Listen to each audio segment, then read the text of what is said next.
A young man makes a horrifying discovery aboard a plane when his flight encounters severe turbulence at high altitude, causing the wings to shake violently. An overwhelming sense of dread fills Numa's mind. However, inside the cabin, the passengers remain blissfully unaware, their faces full of smiles, ignorant of the unprecedented disaster creeping closer. Just then, the flight attendant walked up to Numa, except that all the passengers in the back row had moved to the front. Due to extreme weather and the Andes' towering height of nearly 7 kilometers, the plane cannot directly fly over the mountains and must take a detour. Little did anyone know, this decision would lead them into an unparalleled crisis. Just after Numa sits down, almost as if he has a sixth sense, the plane plummets 500 meters in just 2 seconds after he buckles his seatbelt. The flight attendant, maintaining order, is violently thrown into the air. The powerful turbulence makes the plane rock uncontrollably in the sky. In an attempt to escape the danger, the captain makes a critical mistake,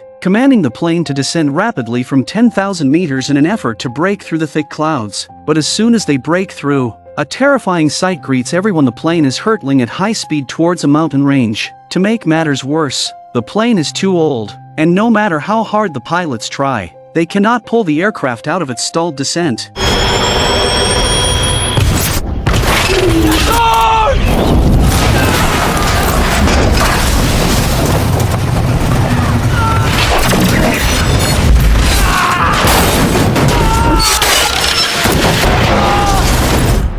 After what feels like an eternity, the surviving passengers begin to wake up, surrounded by wreckage and echoing cries of pain throughout the cabin. Of the original 45 passengers, only about 20 remain. Yet, those who survived have no idea that even greater suffering and despair await them. A few young men make their way to the cockpit, where they find the captain barely clinging to life. They try to use the plane's radio to send a distress signal, but the electrical system was destroyed in the crash. Just as they prepare to return to the cabin, Numa, ever observant, notices that the captain is trying to say something. Leaning in closer, Numa hears a cryptic sentence.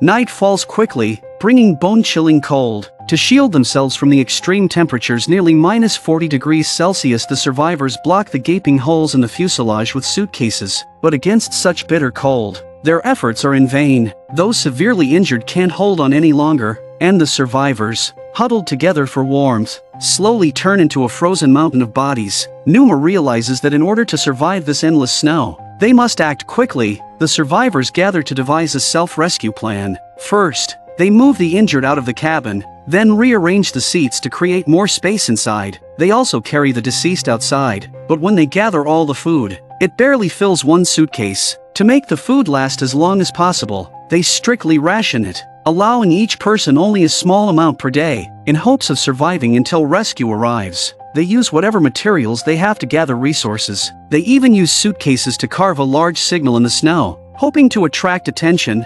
Miraculously, a plane soon appears in the distance, and the survivors excitedly wave their arms and use mirrors to reflect sunlight, trying desperately to get noticed. But fate is cruel. The plane flies over without a glance and vanishes into the clouds. Their situation becomes even more dire. Their remaining food won't last 3 days, and in such harsh conditions, their bodies are burning through 3 times the usual amount of energy. Just as hope seems lost, Numa comes up with a single solution: repair the plane's radio. With spare batteries located in the tail section of the wreck, the group uses makeshift gear to protect themselves and set out toward the other half of the plane's wreckage. As they climb halfway up the mountain, they make a shocking discovery: the plane couldn't spot them earlier because the wreckage blends into the snow, and the sunlight reflecting off the snow makes it impossible to see from the air. Suddenly, a loud rumble catches Numa's attention. A nearby mountain peak is experiencing an avalanche. For their safety, they have no choice but to retreat. Realizing how dire their situation is, everyone falls into deep despair.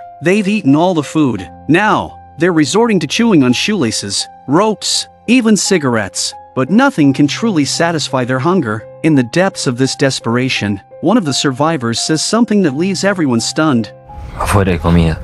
He suggests that the food they need is right outside the bodies of the deceased passengers. A heavy silence falls over the group. Numa fiercely opposes the idea, arguing that such behavior is no different from becoming animals. But another survivor voices a different opinion. Survival is paramount, and every person has the right to live. Then, someone else says something that resonates with everyone. Si muero les doy permiso para alimentarse de mi cuerpo. Yo doy mi consentimiento también. Yo también les doy mi permiso. Y yo el mío.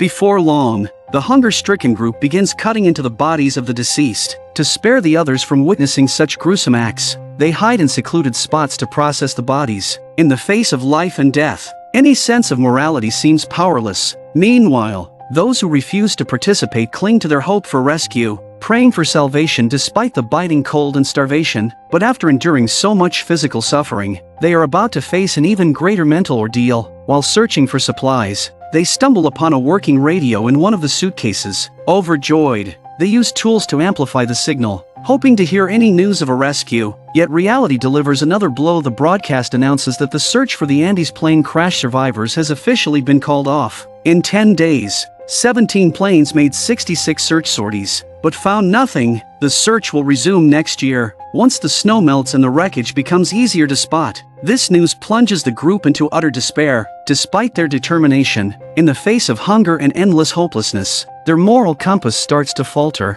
To survive, they begin shoving the human flesh into their mouths, piece by piece. With their hunger finally sated, smiles of relief appear on their faces, but little do they know, an even greater disaster is closing in on them.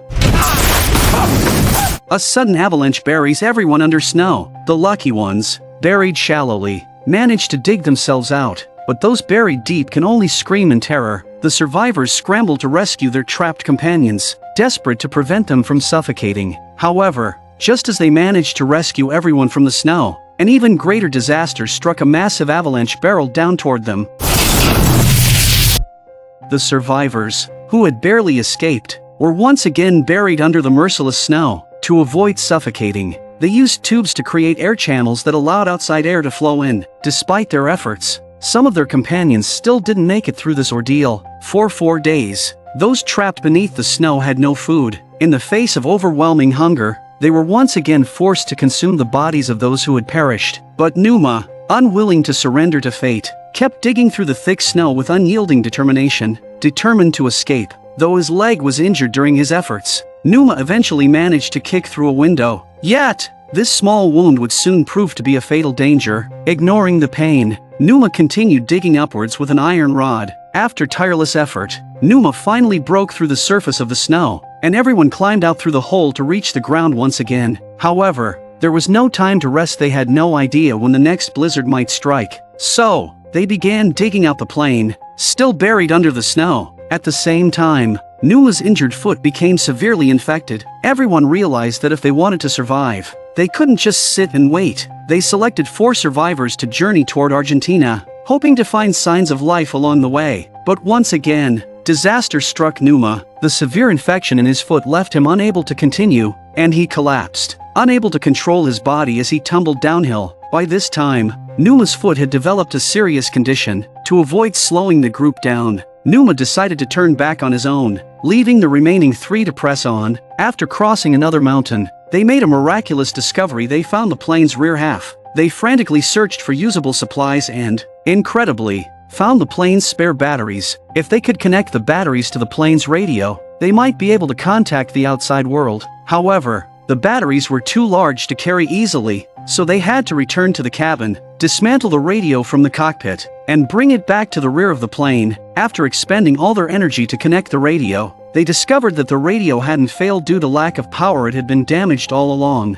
Their desperate efforts, risking their lives in the process, amounted to nothing. This was the moment when their spirits completely broke. A greater tragedy soon befell Numa. Due to his untreated infection, Numa's life ended at the age of 25. His death placed immense pressure on the remaining survivors, as they feared who might be next. To survive, the 3 men packed enough meat and continued their journey toward Chile. In December, the snow in Chile would melt, and this would be their final hope for survival. By day, they marched toward their goal, and by night, they dug holes in the snow to sleep in. The biting cold enveloped them, and only their painful shivering reminded them they were still alive. Yet, they held on to the belief that just beyond this mountain lay a warm forest, and they were willing to risk their lives to reach the summit. But when they finally reached the top, what they saw plunged them into despair. There was no oasis, only an endless expanse of snow-covered mountains. At this point, There was no turning back. Their only option was to keep moving forward, hoping against hope to find life. To increase their chances of survival, they asked one of their companions to walk back to the cabin the same way they had come, so that the food they saved could take the two of them further. They continued their difficult journey, and after crossing several peaks, they finally reached a snowless valley. As they drank from a stream, a sight brought them overwhelming joy. A man on horseback appeared before them. Ecstatic, they waved their arms and shouted with joy. The man threw them a piece of paper, and they quickly wrote down everything that had happened to them. Upon receiving the note, rescue teams were immediately mobilized, and journalists rushed to report the story to the outside world. These two men were hailed as heroes. At this time, the survivors in the cabin also heard the news of their rescue over the radio, and they could no longer hold back their inner joy. For the first time in 2 months, they washed their faces and brushed their teeth, but as they gazed at the pile of bones before them, they fell into deep thought. The 29 companions who had perished were not only their friends and family but also their saviors. Shortly after, rescue teams arrived and saved the remaining 16 survivors. This film faithfully recreates the true events of the 1972 disaster. It leaves us questioning the methods these survivors used to stay alive. Were they right or wrong? If it were you, how would you choose?